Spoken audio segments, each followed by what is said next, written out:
Hi, everyone. Welcome to today's show. I have a guest with me today, author and satanic priest and founder of the Satanic Thulian Society, Lucifer LeGivorden. Hello, and welcome to today's show.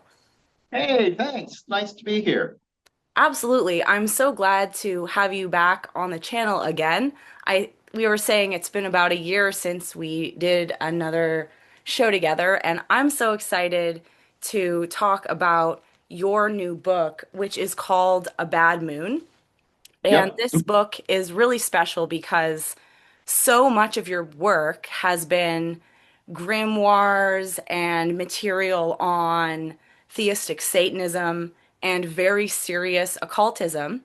And you have once again decided to release this creative project aside from your usual work. So I wanted to talk about the significance of this today and also a bit about the book as well for people to help inspire them in their spiritual paths because there's so much that we can talk about. So the first question that I have for you about the book is what inspired you to explore werewolf folklore for A Bad Moon? Well, I've been a student of the occult for over 30 years. And I've been a practicing Satanist for just about 20 years now. Um, I started practicing Satanism actively in 2006, I believe. And before then, going all the way back to 97, I was an occultist. I grew up, though, watching classic Hammer movies, American Werewolf in London, The Howling. And so I grew up with this wonderful classic movie genre, and respect for it, which Satanism draws very heavily from. You may remember back in the 1960s and 70s, a lot of those movies that inevitably inspired the Satanic Panic drew very heavily on the Satanic iconography. And I want to say a lot of those movies were both inspired by and inspired Anton LaVey in his personal aesthetic as well as their own. And as we know, The Devil's Reign was a movie that actually had Anton LaVey in it, along with William Shatner, John Travolta, uh, Ernest Burgess, and a bunch of other really great actors. And LaVey, he designed all the satanic sets for it. I actually have a replica of the helmet that he used in that movie. Um, Whenever you watch me in my rituals, you might notice on this little finger, I wear a very interesting ring, and which is on the bookshelf behind me. And that's actually a ring that was taken from a cast mold of one of Sir Christopher Lee's Count Dracula rings that he wore That's on so cool. screen in the classic Hammer movies. And it comes with a certificate of authenticity and everything. So a lot of my occult studies was inspired by classic cinema. It's what really made me want to get into studying the occult, and I want to say that it really, inspired a lot of my worldviews. Once I was in the occult, of course, I ate up literature ravenously about all sorts of things, including cryptids, monsters, witchcraft, and, well, obviously Satanism. So one night, my wife and I, we were sitting down, we were watching a movie, and the movie is Bad Moon, which I don't know if you've ever watched that movie, but it's a werewolf movie, and it's one of the better ones. And it's a really cute story about this guy who's a werewolf, and he goes to live with his sister and his nephew to try to overcome the werewolf curse. Well, they have this dog named Thor, and he's this German Shepherd. And it's a story about how this dog is trying to protect his family from werewolf. And it really got me thinking. It's like, okay, well, why do werewolves do the things that they do? What are some of the less understood elements of lycanthropy in these movies. And I started looking at it from an occultist point of view, as well as a person who might be interested in actually studying animal behavior. So that's when I was like, all right, well, let's write a werewolf story, a bad moon, and let's utilize this story to explore some elements of the werewolf that we haven't explored before, some of their behaviors, some of their intricacies, and why they do it. And then I just was like, well, do I want to tell it from the werewolf side, or do I want to tell it from the people side? And I was like, let's make it like a classic movie. I want to write it so it's sort of a creature feature, so the werewolf becomes the monster. But I also wanted to tell it something from the werewolf side. And so, well, you know how I did that. Oh yeah, absolutely. And I thought it was really successful in how you created the story, and I enjoyed reading it so much. Like I was saying in the review, I found it really refreshing to read an occult informed horror story among all the more heavy material that I've been studying for school and stuff like that. So after years of writing occult nonfiction and grimoires, what drew you to step more into the realm of fiction with this novel? I know you've been doing a lot of things with your satanic organization and going through a lot of personal growth as well. So I was wondering if that affected your choice in doing this. Well, yes and no. That definitely did affect some of it.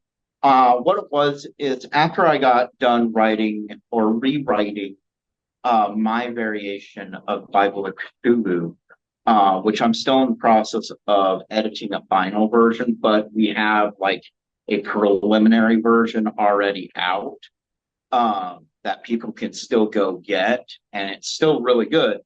Um, I realized that I was burnt out on writing satanic literature because I had such a hard time writing that book. Um, and it, in order to get it done when I wanted to get it done, because I was already behind schedule on it, in order to get it done, I had to resort to various writing methods that I really wasn't very fond of at the time. And it showed me that I was completely burnt on writing satanic literature, on writing um, active nonfiction occult literature, and that I needed to take a step back from it. And so I was like, all right, I don't want to stop writing. I just need to take a step back and see, maybe change how I'm doing things. So I was like, all right, let me take a step back and try my hand at nonfiction again. And believe it or not, this is not the first nonfiction book I wrote this year. I do have another nonfiction book that is completely finished. That's going to be coming out in November. And I was also, before writing this, working on another project that I also burned myself out on. And I was like 6 chapters away from the end that I couldn't finish it. I had to change again. And so my wife told me, you want to write this werewolf story, just go ahead and write it. This is what came around. And so if you've seen it, if you look in the back of the book, there's this wonderful little like Yeah. advertisement And I for my next. saw you were sharing online some of the artwork you had been working on for it as well. One Evil Yeah, Christmas. yeah. One Evil Christmas will be coming out in November, and I'm looking forward to it. I had fun writing that. It was a cute one, but again, it's sort of raw. I was still trying to figure out my new writing method to write nonfiction, and so it isn't quite perfect. Um, and yeah. That's wonderful. I find that in my own spiritual practice, it's so important to do creative projects that are, yes, inspired by the spiritual work that I'm doing, but also just have a freedom to exist in their own way. almost like the child of inspiration from everything else that my brain has been going through.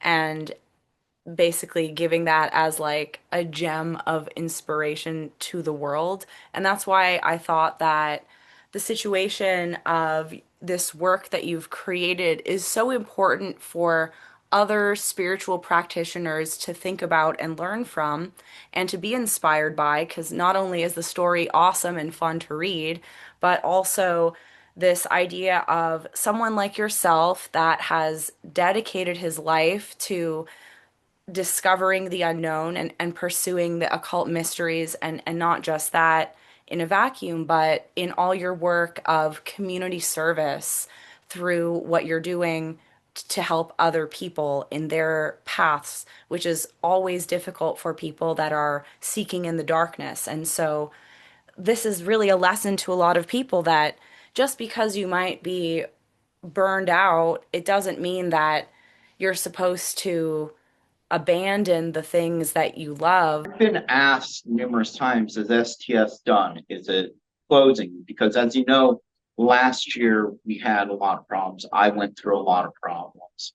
Um, I've openly admitted that I even started slipping minorly into heavy marijuana use. And unfortunately, I did an interview, and thankfully, the interviewer didn't take that interview. They let me redo the interview, but I was high during the time because of all the stress that I was going under.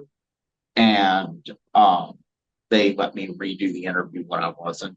And I was really appreciative of that. And it showed me that there was a lot of things that I was having personal problems with that I needed to address. And so people, in October, we went on sabbatical. I shut the membership doors.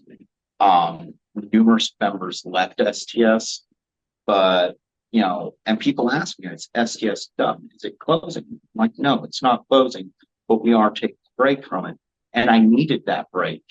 And this book came about partially because of that break that I was able to take it and refocus my energies that I needed to do. That way, when we do reopen, which we're going to be doing in October, things will be a little bit different, but we're going to be reopening in October. And uh, I can come back to it with a fresh view and a fresh perspective and a new understanding and appreciation for it.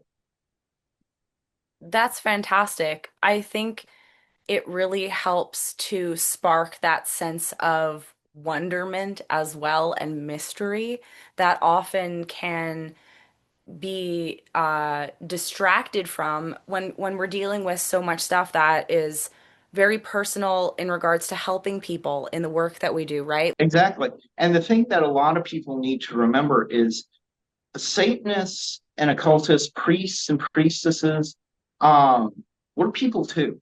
We have lives outside of this, families that we need to tend to. Um, you know, you get a lot of people who come into this and they go so rock hard into it that they seem to forget why we're doing this, why we build temples in our homes, why we have altars, or why we write books on this. We do this because we're trying to improve ourselves. And part of improving ourselves is helping others improve themselves. And, sometimes we need help as well.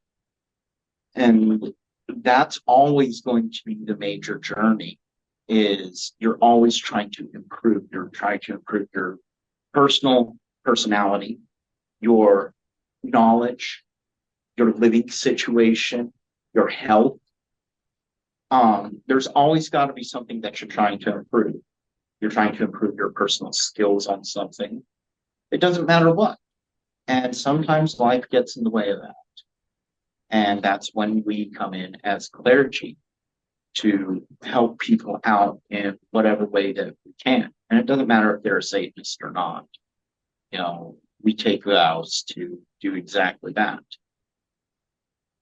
Yeah, exactly. And that really goes into the overall principles of your organization, the Satanic Thulian Society, of developing the Ultima Thule, right?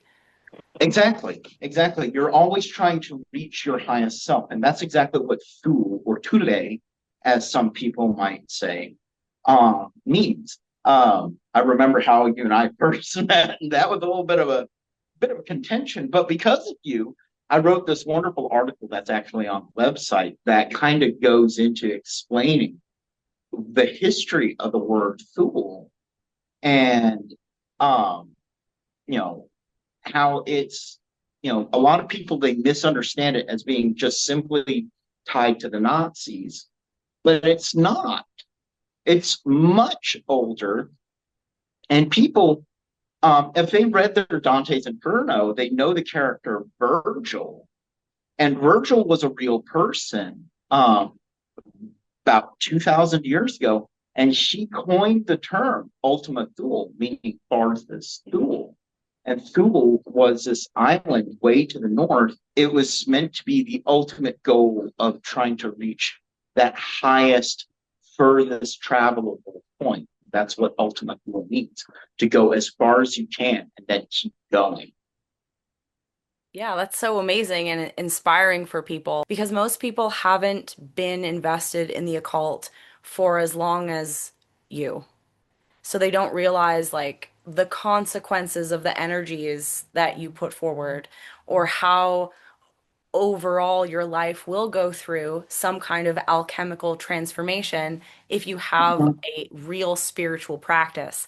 And it's not always just going to be the obvious things. Getting involved with Satanism on a social level can make you a bit of a pariah if you're not careful. And, that's another thing that a lot of people don't understand. So when you get into this, you know, you and I, we've been in it long enough. We understand on the price it takes on our lives and those people around us for simply being involved with us. And we're good with that. We've made peace with that. But a lot of people aren't. And that's one of the things that we tried to tell people. And I think if people should know it more, that we should tell people more that, hey, it's great to get involved with this, but think about how it is for your social life and where you want to go. This may not be the right path for you to achieve that. And, I see so many people, they have, they're struggling. They have so many hardships and struggles. And I want to tell them, this is what you're doing wrong. You need to change this. You need to change how you speak or approach things. And no matter what you do then, um, things will go better for you. But half the time, I can't. I can't. And I've got to let them find that alchemical change themselves because if I intervene, it's going to contradict where they're going in their life. The werewolf goes through a whole transformation process, right? So Yeah. just like a person getting involved into the unknown and contacting this primal force that is magic, it can do so many things to a person. And I think that is really interesting in your choice of this story and your background in esoteric studies. Ellie Granger, the main character of my book, she undergoes that change in the book. And it's a really interesting thing to see because, as you know, in the beginning of the book, she's gone through some really bad things over the course of the year before the book happens. Um, and she's, I'm not going to give away any parts of the book for people. Throughout the course of the book, you go from this beaten down girl to having to come to grips not only with the things that have happened to her, but what is going on around her and what her future might be. Exactly. And that's the cool part about the transformation aspect of the werewolf. Did you find that in your pursuit of writing this book And I know this is just the first in the series too, which is pretty cool. Um, Yeah. did you find that it reflected your own personal transformation from your gnosis of the occult? I want to say so. I never really thought about it, but yeah. Um, looking back on it, when I first started really getting into the occult, I started just as this naive kid who one day had an incident myself, and I've shown people the scars on the side of my head. I was bitten by a Great Dane, and I was DOA for 20 minutes. I've told people this story before. And when I came back, because they were pronouncing me dead, they were giving up on me, and I came back. I'd seen some shit, um, and it changed my perspective, and it set me out on this whole path of religious study, because I wanted to understand what I saw while I was dead, and that changed everything. So in a weird way, it was pretty ironic because during the incident where I was bitten by the dog, I remember um, freaking out and screaming. I can't remember if I was screaming. I think I was screaming at my grandmother or my mom, my adopted mother, that I'm a werewolf now and I'm going to change. Oh, wow. So you really had like a direct personal experience that you can tie into this. That's Well, I amazing. was just a little boy. I was about 7, 8 years old, something like that, and I had just been bitten by a Great Dane. So they're um, huge to a child. They're like a horse. they're huge to an adult. And Yeah. this was a fully grown Great Dane. Her name was Kelly Girl.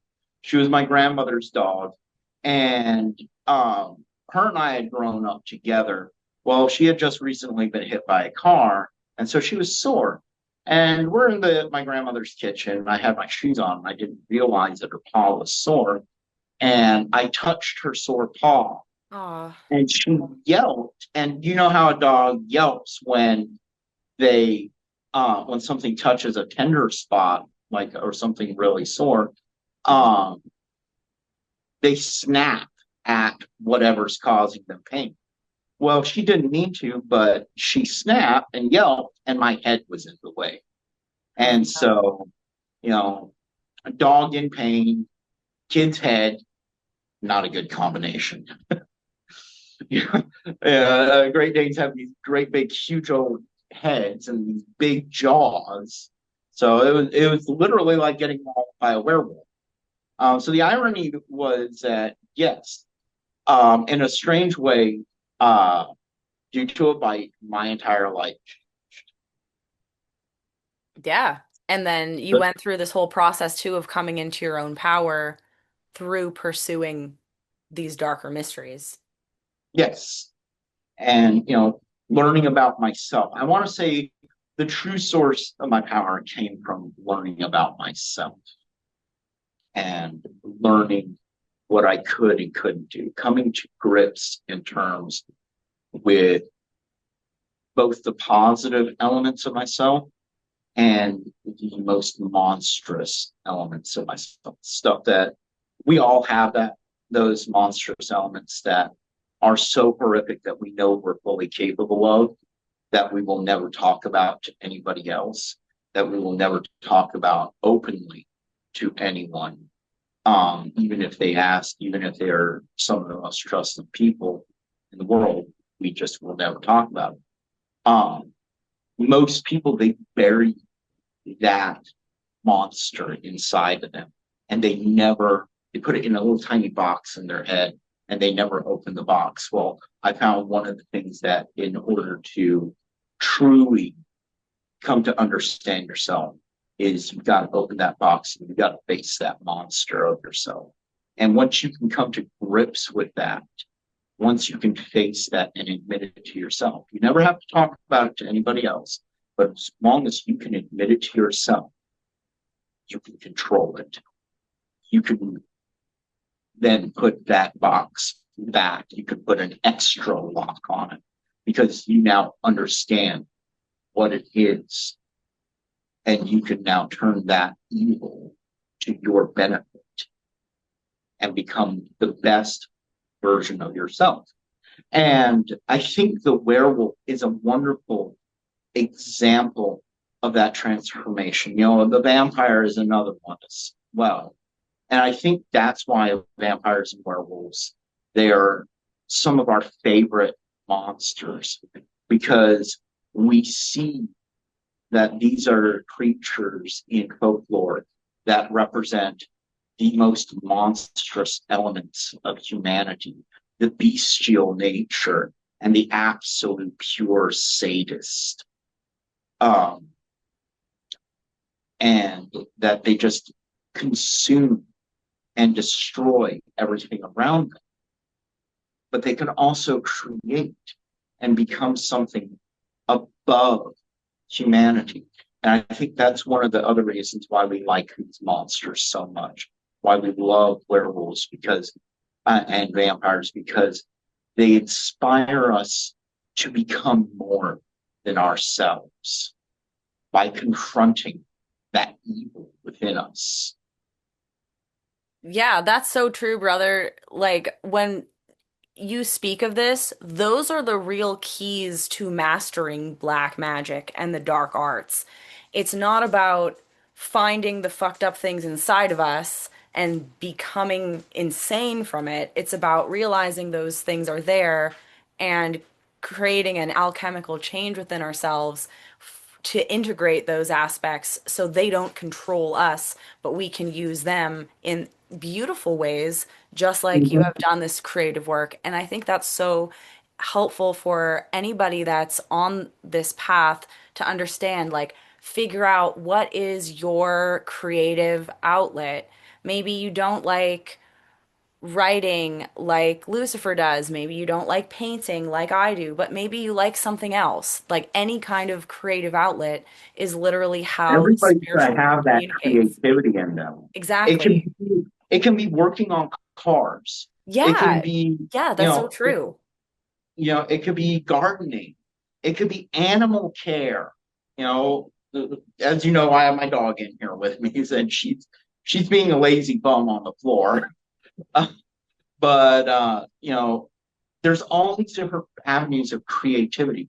We are not locked into just simply doing artwork. And there's certain parts of doing artwork that we're not going to be good at. And that's perfectly okay because we're going to find strength in other elements of it. And it's about finding what we are good at. And be it writing, be it painting, be it whatever. We can figure out other things to make up for our weaknesses, for those weak parts of our artistic nature, our creativity, or as we like to call it in STS, the black flame, because that's exactly what the black flame is. It's the fire of creativity and magic in us. How does imaginative creative work, like your fiction writing, demonstrate a deeper connection to the demonic and infernal currents that you explore in your own spiritual practice and teachings? Well, like I said before, I burned myself out on writing books like the Testament. I burned myself out on that, but I still love Satanism. I still love the dark arts. And I was like, how can I continue to teach people about this when I'm currently burnt out on writing straight up literature? And I was like, you know, some of the best things that inspired me was fiction. You know, watching Christopher Lee and Bela Lugosi, Peter Cushing, Sir Vincent Price, all these people, you know, these old time movie actors who portrayed this in their movies, that was inspiration. Why can't I create stories that do the same thing? Why can't I write a book or various books who just through the simple actions of the characters and the process of the story teach the fundamentals of what Satanism is to apply it in a real situation. Even if that situation is a fantastical fantasy situation, like being chased through the Cherokee National Forest by a werewolf, uh, why can't I apply those lessons and apply it to my characters? So when people read the book, they can see how these lessons can be applied to their day-to-day life through these characters, through Ellie, through Tina. Um, they can see the downfalls of like Jess and Mark, and ultimately they can see what real evil looks like through David. They can see what real goodness and kindness looks like through Jared. You know, you think about it, Jared had to know exactly what was going on. There's no way he could miss it. It was obvious he knew. And yet he didn't show one bit of hatred towards them. He didn't show one iota of mean spiritedness. He accepted them. He opened up his door. He fed them. Um, gave them warm clothes. When he didn't have to, he could have turned that rifle right over onto them and ended it. There would have been nothing that they could have done. Yeah, the books have what I like to think of as, and you had mentioned to me as well, like to when I was reading it, to be aware of the various themes that you teach in your order.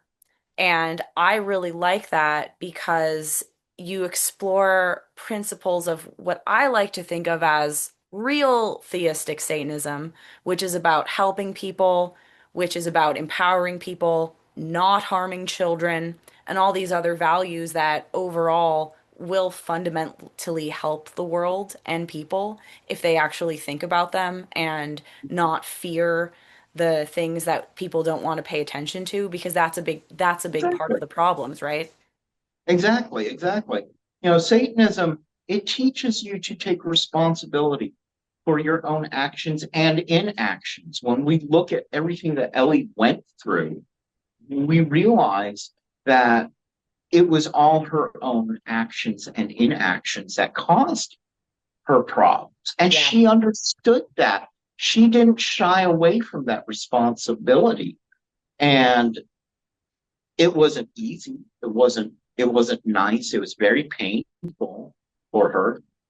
But would you say in the end of the book she was rewarded for it? Oh yeah, absolutely. Because she took a head-on approach of realizing the mistakes that she had made, that's what caused her to change. Mm-hmm. So that's really And powerful. by Yeah. by understanding those mistakes and Yeah, and how then I you can, changed too, right? Yeah, exactly. I yeah, changed that, thanks to your help and learning from you. Like that I, is I mean, so important for people to I know. remember you looking at me. You know, we were having a video conversation just like this, and I remember you looking at me, and you're like, "What can I do?" You know, I've hurt myself so much. What can I do? And I gave you so many recommendations, and you took them. You took them all, even right down to stopping and plucking your eyebrows and letting them grow back in. You were like, "They'll never grow back in. They'll They never grow did. back Well, in." there is a little eyeshadow on them that's filling them in, but they are there Fine. now.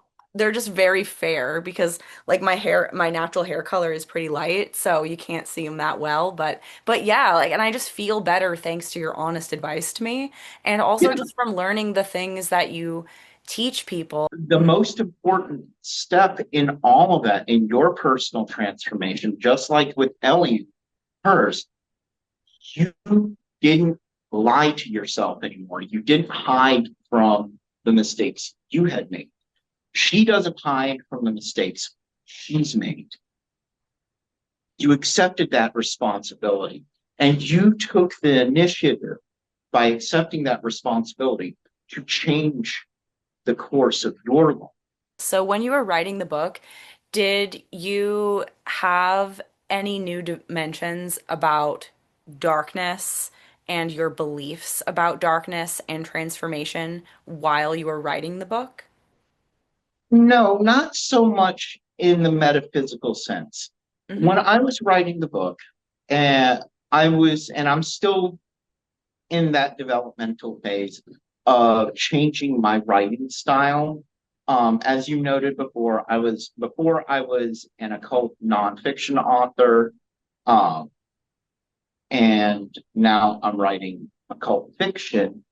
Um, I call it horror fiction half the time, and sometimes a little bit of mystery. I found that it wasn't so much the magical element of me discovering anything new magically. I didn't do any real magical growth, so to speak, in the sense of doing ritual or anything like that. Where I grew was in my personal skills at being an author, at being an editor, at being a publisher. And I actually have the hardcover version with me as well. But Cool. if you're an author and you're writing fiction, one of the best habits to do, and this is what I wasn't doing and I should have been doing, is when you get in your hard copies, your pre-published hard copies, read through it and keep a pen and paper with you. Hmm. And any minor little mess up, you write down the chapter, the page number, and what the mess up is and what you need to do to correct it. Like the Satanic Testament. If you look at the Satanic Testament, you'll notice that I have a ragged line on this side. This is just an editing part. I didn't know how to correct the big gaps with justified text. Now I do. So it's like when you read the new book, and I can show you this one. Hmm. Uh, this is part of the growth that I did. So I'm actually, it goes to your question.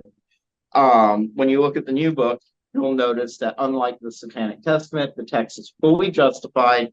No super huge gapping, really, and it looks really good. That was part of my personal growth. Is I never really justified my text because I didn't understand that. And that goes to partially to learning to be creative in a new way, challenging yourself in your creative process. Just like with me trying to develop new habits with my writing process, um, one of the things that I never used to do is I never used to write a story outline or a story skeleton. I used to be a discovery writer. I just Hmm. go off on a tangent and, see where it takes me. And that worked great with the Testament because I could focus each chapter on a specific subject. But it doesn't really, some authors can do it. You can do discovery writing with fiction. One Evil Christmas is all discovery written. It Cool. is 100% discovery written. But I found, like with A Bad Moon is completely structured. I wrote out a skeleton. I wrote out a full story Bible, character profiles. I plotted the whole book out as best I could, and I found that it was much better. I want to continue to teach people about Satanism, even if I'm not writing nonfiction and I'm writing fiction. If you read these books that I'm writing now, you can see the satanic lessons applying to the characters through their faults and their strengths. And before, I wouldn't have been able to do that. That's I why I wouldn't have thought this been. was project was just so cool. Sorry to interrupt you. This No, is go ahead. why I wanted to feature you on the channel because I think this is so important for people to witness, like how you put all of this together, your discovery process, and why you chose to do this because I think it's so unique in a Mhm. creative project that's still teaching people about Satanism and your message, but in a way that also helps inspire people on how can they create something artistic with those same messages. Yeah. And that's the thing. We see so many books coming out on Satanism, and some of them are really good. I got a whole library shelf behind me filled with books on Satanism. I've got books by Anton LaVey, Michael Aquino. I've got books by authors who are just not around anymore. some of these books are really great books. Some of them are not very good at all. But the thing is, that doesn't mean that the Satanist who wrote it was bad, just that they didn't have the right medium. And to be able, if you want to write a book and say you're a good fiction author, you don't need to write a book like this. You can write a book like this and achieve all the things that you did with this. Look at L. Ron Hubbard with Scientology. He was a science fiction writer. A lot of the lessons that he applied to Scientology, he taught through his fiction stories, just as 100%. much as he did through his Scientology books. Hmm. And that was one of the things that I've chosen to do with my fiction writing, is I want to achieve the same thing. As a matter of fact, because of the fiction writing, you can zero in on a very specific life lesson that can have such a far-reaching effect into other avenues. You don't have to have your characters standing in front of a satanic altar to teach those lessons. I mean, you could, if that's part of your story, or you could have them fighting Medusa. You can have your characters not even be Satanists. When you read a Bad Moon, none of the characters in this book are Satanists. They're not devil worshippers. They're normal kids. They're normal people with normal lives. Ellie herself is a Christian, technically. In the upcoming sequel, you learn that the Tina character, her parents are Methodists. And there's other characters who have other religions in the upcoming book, in the whole upcoming series. But yet they're still applying satanic principles. You don't need to be a Satanist to apply our principles to your life and be successful. And these characters, they're not technically Satanists, but they're still applying satanic principle and philosophy. Yeah, I thought it was very, very successful. So, for spiritual people that are committed to the left-hand path and its philosophies, why do you believe that it's vital to have creative projects beyond just them doing rituals? Well, it's mostly to help avoid the situation that I went through. I had been going so hard with my Satanism, as people can see just from where I'm sitting. And if they watch my ritual videos, I built my own temple in my house. I'm currently sitting in a room with a 12-foot ceiling, with a dragon chandelier above my head. The whole room is completely painted black and red and is dedicated to Satanism. I went balls to the wall in Satanism for the better part of a decade, 8 years at least, even though STS hasn't been out for 8 years. We are going to be coming up on our 6th year this October. But even before then, um, I went balls to the wall with Satanism. We had a meetup group up in Maryland.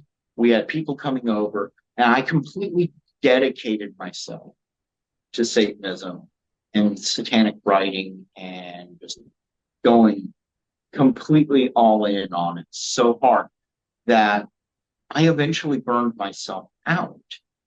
And burnout is not fun. It can be scary. You can be left questioning your own faith and everything because you get so tired of it that it becomes very meaningless to you. Me personally, I love doing ritual. I love doing our monthly high masses. They are very important to me. And I find that a lot of other people enjoy them as well because no one else was doing it. No one else was doing live satanic rituals where people could get involved. And I loved doing it. But I was losing my enthusiasm for it. They were coming to me as empty and hollow, even as I was reading words. And that hurt. And so having these creative projects, being able to step away out of this satanic sphere that we encase ourselves in, outside of this dark metaphysical sphere, having these projects like this, just a simple creative project that you can have fun with, um, that helps keep that fire in you alive to do all this. Because this, what we do here, is only one part of our lives. And that's something that I think most Christians actually get right. You can be you're a Satanist 24/7. You have a religion 24/7. It's not something you can turn on and off by a light switch. Um, we use these philosophies to help guide us through life and interpret our world. But this is not our entire lives. It cannot. This is only one element of our lives. And by having these other outside projects, having these other outside things, makes all of this much more enjoyable and fulfilling in here. So when you have a creative project, be it painting, writing a book, be it writing a fiction book, even just picking up and reading up a fiction book or playing a video game, having a passion project that has nothing to do with the occult, that has nothing to do with your religion or anything outwardly, will help you build yourself to your religion, help marry you to it all the more, because then you can step into your ritual chamber. You can pick up your sacred book, your grimoires, and you can feel that weight. You can feel that joy in it. For me, I haven't stopped doing my monthly high masses, even though I'm in sabbatical still until October. So we still have a few months left. But going into sabbatical, stepping away from most of this for 90% of my life, not answering as many questions about Satanism, not talking about it as much, and focusing on creative projects personally, getting into fiction writing and having fun with it, I found that I'm enjoying my monthly high masses more. And I'm having fun with it. Occasionally we get Christian haters who come into the rooms and they're causing trouble. And we have people who still bounce them out and everything. But even then, I have fun with them. I enjoy their presence, even though they're talking some of the most hateful vitriol. Anybody who watches my high masses know that I can't see it. It's not affecting me because I turned the camera around. Um, so I got Diana off in the corner here who's monitoring everything. I got other people on other computers who work as our security who's monitoring everything, and they're seeing it. I'm not. They're just bouncing them out. And even when they're not there, the people who are there, they eventually realize that they're not achieving anything and they leave. And we still have a wonderful, fun, sometimes laughter-filled ritual. And it's really interesting because you have these satanic rituals, and you know how we get. We can get really like fire and brimstone in them. But then we can break and just start cracking up laughing.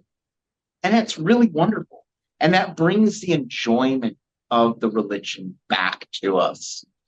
And we can talk, even after the ritual or before the ritual, we can talk about our creative passion projects, because ultimately that is what we live life for, is that passion, that love of living. And if we can't have fun projects like this for me, or your painting or whatnot, then what's the point of it all? What would be Hell the point of yeah. all of it? Yeah, If exactly. we couldn't enjoy our religion, why are we practicing it? If I wasn't enjoying Satanism anymore, why would I keep doing satanic stuff?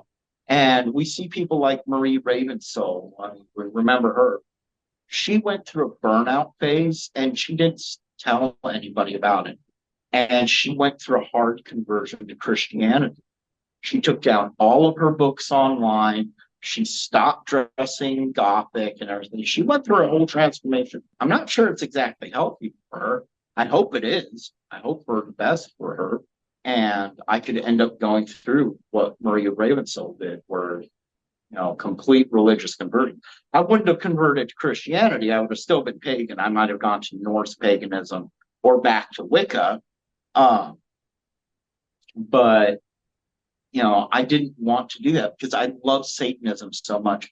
I love being a Leviathan. I love all the effort that we put into this house. Even though this house still needs a lot of work, this room, I put so much heart and soul into it to bring to people, to allow people to come here and experience the magic of it all for themselves. And if I couldn't do that anymore, it would have broken my heart. It would have absolutely just crushed me. And I was so thankful that I was able to fix that about myself, to take a step away. And yes, STS did suffer serious losses. Yes, we had a lot of people leave, a lot of high ranking members leave. And yes, we are going to be undergoing a change that is not going to be the same STS as it was before. But hopefully, because of that change, it's going to be a better STS because the people who are going to be involved with it, I'm hoping will be much more actively involved and will be able to enjoy themselves and enjoy Yeah. what we do. I definitely know that there's probably a lot of people that watch my channel that would be interested in learning more about the Satanic Thulian Society and the other work that you do. So, what would be the best way for people to pursue that? Well, right now, because we are still in sabbatical, um, the best two ways to do it is to buy a the Satanic Testament and the subsequent books, the Black Grimoire and Red Grimoire, as well as the Satanic Priest Top Secret Manual. These books are the best way. And if you wanted to pick up the Bible Cthulhu for our Cthulian element, um, you can go ahead and do that. The other way is to look on our website and read up on our website. Currently, I'm off and on trying to do edits to the website. Unfortunately, due to finances, I've had to take down the old Cult Cthulhu website that I was running, and we're merging that onto the STS website. So the STS website is going to be like my central hub page where it's going to have everything. It's going to have my author profile, my author page. It's going to have the Cult Cthulhu stuff. It's going to have any of our other subgenres of Satanism, like vampirism, Setianism, Sithism, as well as the Levian stuff, the Cthulhian stuff. It's all going to be on the STS website in its own little section. So I'm currently slowly working that in because I've been so focused on writing, I haven't really sat down fully to focus on editing the website. But that all being said, the website is a really powerful tool. It is a really good, solid place to be. One of the big things that I remember was the old Church of Satan website, where it just had a massive amount of information compared to how the Church of Satan website used to be when it was just a basic HTML site with the button column on the side, and it was very rudimentary. The amount of information that it had was absolutely stunning. And if you knew how to operate that website, you could pretty much understand the entire Church of Satan beliefs from that website. We're obviously not atheists. We do believe in a very real Satan. We believe it in the same way that Anton LaVey actually did, contrary to popular belief. He was not an atheist, and he actually stated so numerous times. And he went on the Joe Pine show and everything. He just didn't believe in an anthropomorphic Satan, and neither do we. We believe in a transmutable Satan. So that's a whole thing that if you're really interested in it, you can read the books, you can read the website, and you can understand what is transmutable versus what is anthropomorphic, and why is that such a very critical detail. And when you understand that and you realize, oh, wait, Anton LaVey flat out said, even in the Satanic Bible, which is right behind me, the first chapter of Anton LaVey's book. Um, Let me pull it up. The very first words in the very first chapter in the book of Lucifer, and it's in this chapter. Wanted, God, dead or alive, on page 40. This is what Anton LaVey says, and I want people to pay attention to it.